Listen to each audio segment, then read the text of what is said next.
Rutgers men's basketball improving to 4-0 on the young season on Wednesday night, defeating Merrimack 74-63.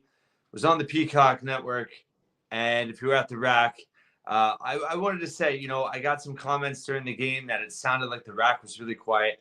People, I think, forget that network TV for broadcast, they kind of soften the noise for the telecast, and Peacock tends to do it. It seems more so than normal. So I think that's what people are hearing. I was hearing the rack was still, its normal self, but it was kind of a slog of a game. Merrimack with that chaos zone, which I wanted to talk about in the preview. I didn't get to it. A lot going on. Apologize. But the chaos zone of Merrimack, they try to take away threes. They try to force you to make turnovers, mistakes, drives with making, risky 50-50 passes and disruptive at the rim. And that kind of bore out a little bit in this game. Rutgers just 12 of 22 at the rim, dunks and layups. Their worst performance of the season so far, 54.5%. But to Rutgers' credit, they shot relatively well from three, just probably not enough attempts. 7 of 17 for 41.2%. They were very good from the foul line once again, 17 of 23, 73.9%. Overall, just 41.7% from the field. And Merrimack just kind of slowed the pace, despite the fact that Rutgers had a 12-0 lead in transition at the half and had 0 second half transition points. So defensively, Rutgers gave up way too much inside. Merrimack is not a good offensive team, and they had 40 points in the paint, 32 for Rutgers. That's not good at all. 3-point wise, Merrimack was terrible, 4 of 24. Some of that was Rutgers defense. Some of that was just Merrimack. So coming into the game, obviously Rutgers had given up a lot from three. Didn't happen, but the interior defense was not good. Steve Peichel did not look happy. He made a lot of quick substitutions based on defensive lapses. Some of the younger players were pulled out, and you could tell that he's showing urgency, right? Because now Rutgers is going to be on the road for 5 straight games. They're at Kennesaw State on Sunday, and then you have Feast Week. It's here next week. Notre Dame Tuesday night, Alabama Wednesday night, TBD on Saturday, depending on what place they're in. And he's got to see results in the defensive end because Rutgers, again, is struggling on that end. Offensively, listen, Ace Bailey just looked like a superstar tonight, just kind of methodically taking over the game. I said before the season there's going to be 2, 3, 4 plays a game where Ace makes them that you're just like no one else on the court can make those plays, and they're insane. I mean, that turnaround jumper near the Rutgers bench in the second half was like, I don't know, 18, 19 feet. That was just sick. He hit a couple threes tonight, 2 of 4 from 3, 9 of 15 from the floor overall. Had a couple really nice offensive rebounds, 10 rebounds as well. So a complete performance from him, just his second game, and you could see him take a leap forward. People should relax now that he, didn't re-injure himself after the last game. But 23 points, 10 rebounds. Overall, he had 1 block, 1 assist, 1 turnover, 33 minutes, led Rutgers team high, and was plus 14. His athleticism's off the charts, and he just gives Rutgers a whole nother level offensively.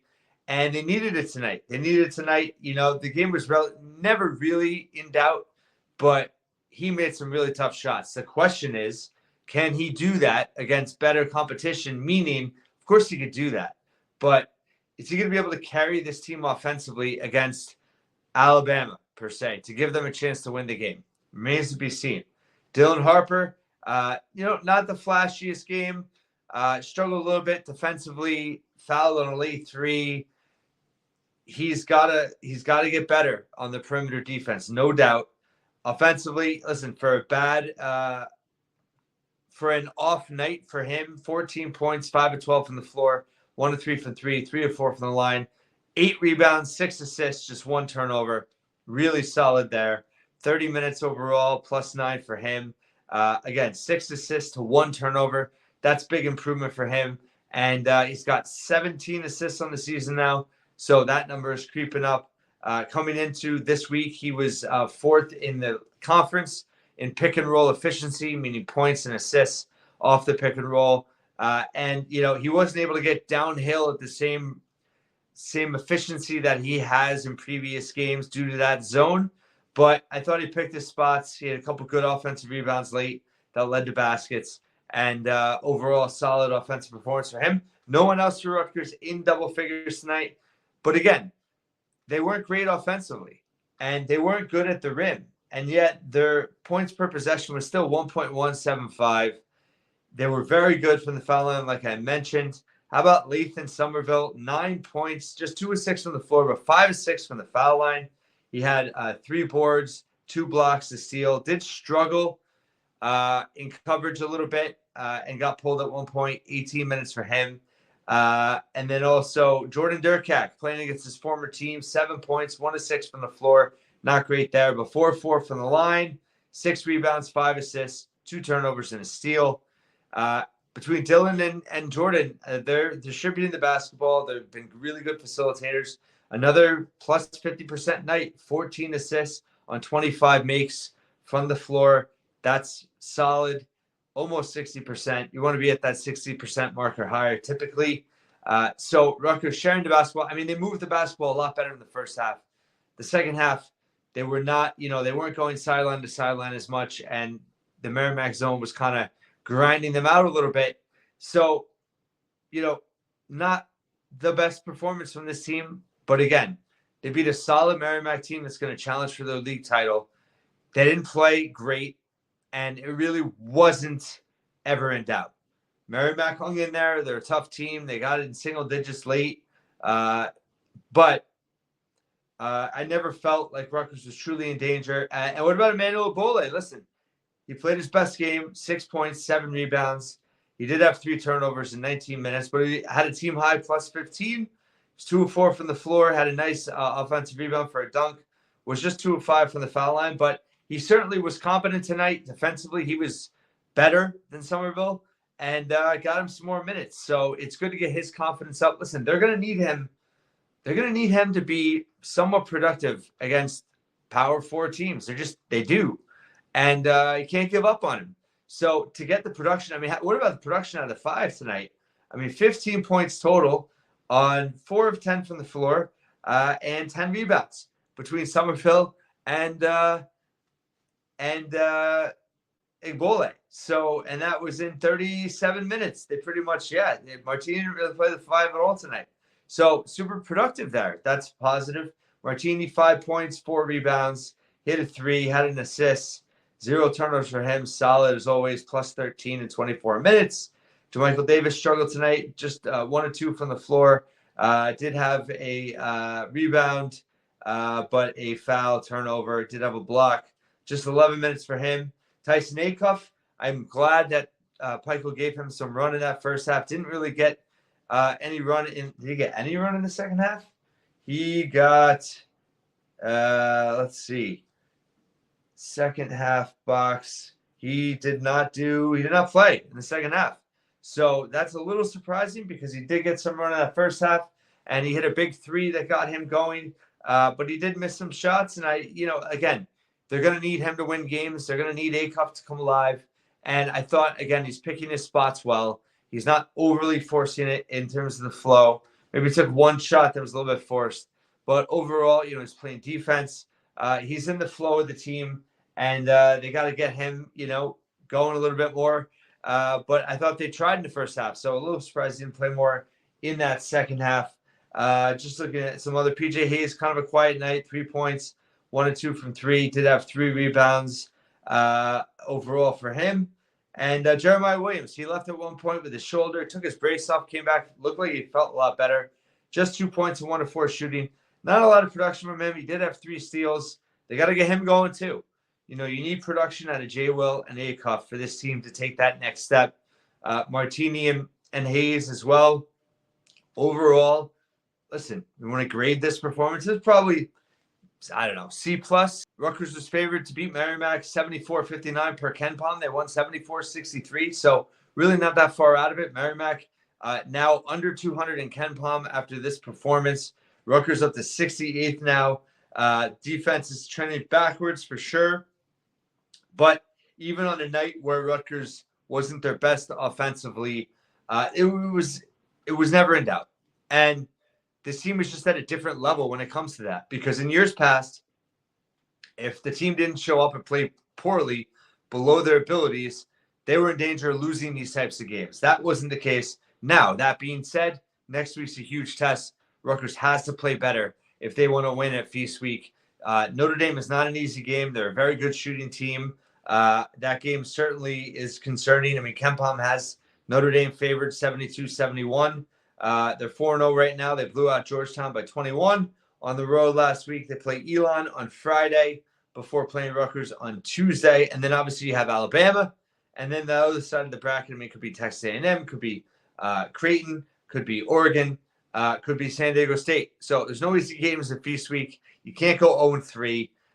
Ideally, I mean, I'd sign up for 2-1 right now. We'll see what happens there. But overall, listen, Rutgers now 4-0, has to get better defensively.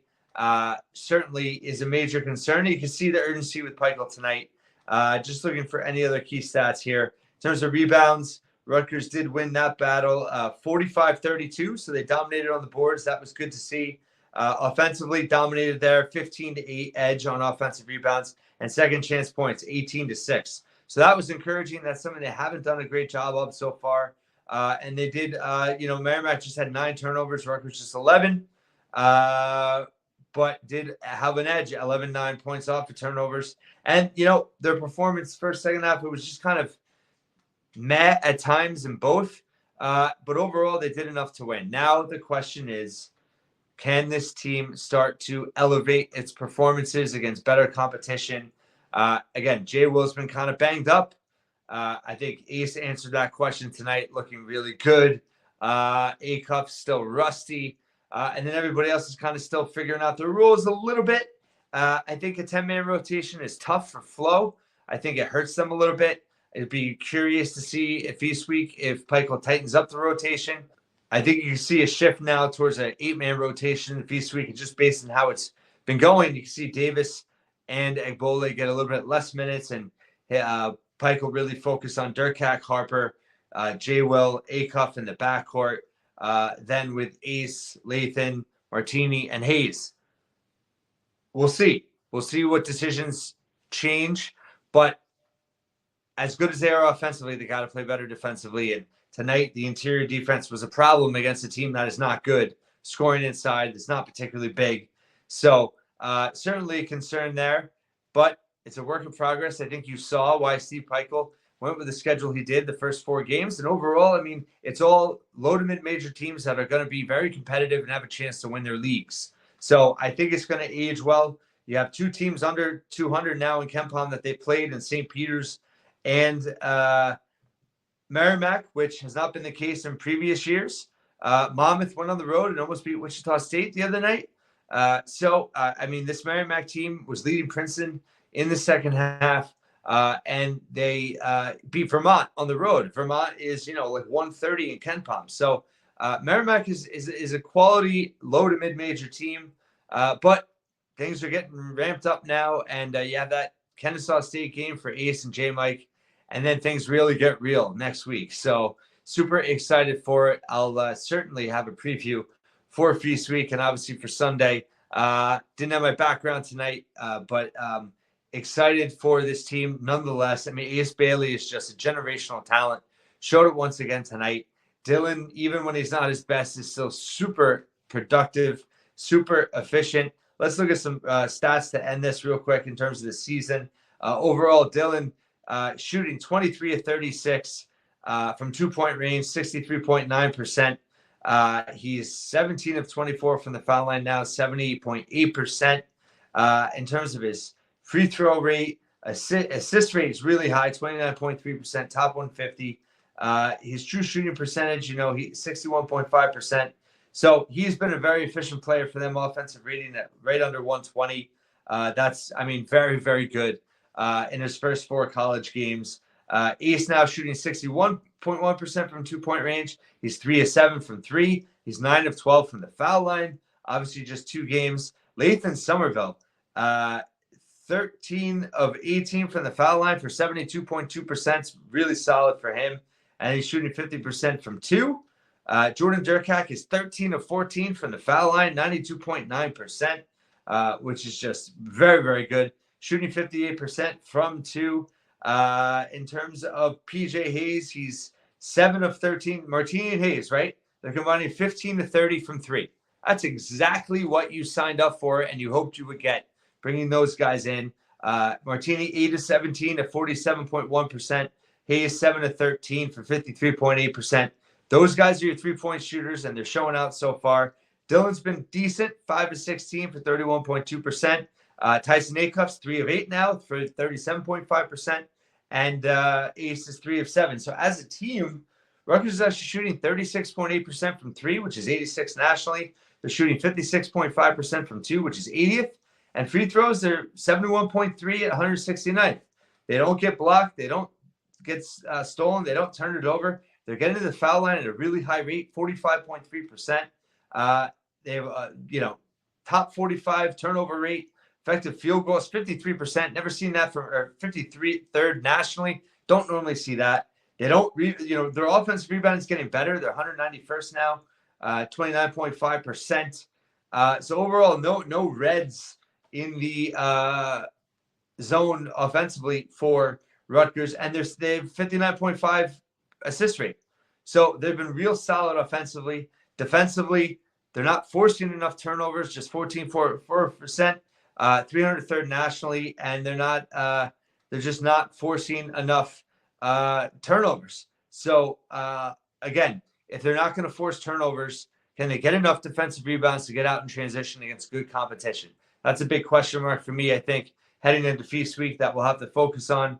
But overall, Rutgers now 4-0. The Ace and Dylan show showing out again tonight. Again, it was not the prettiest game, not the most fun game to watch, and maybe felt closer than it really was.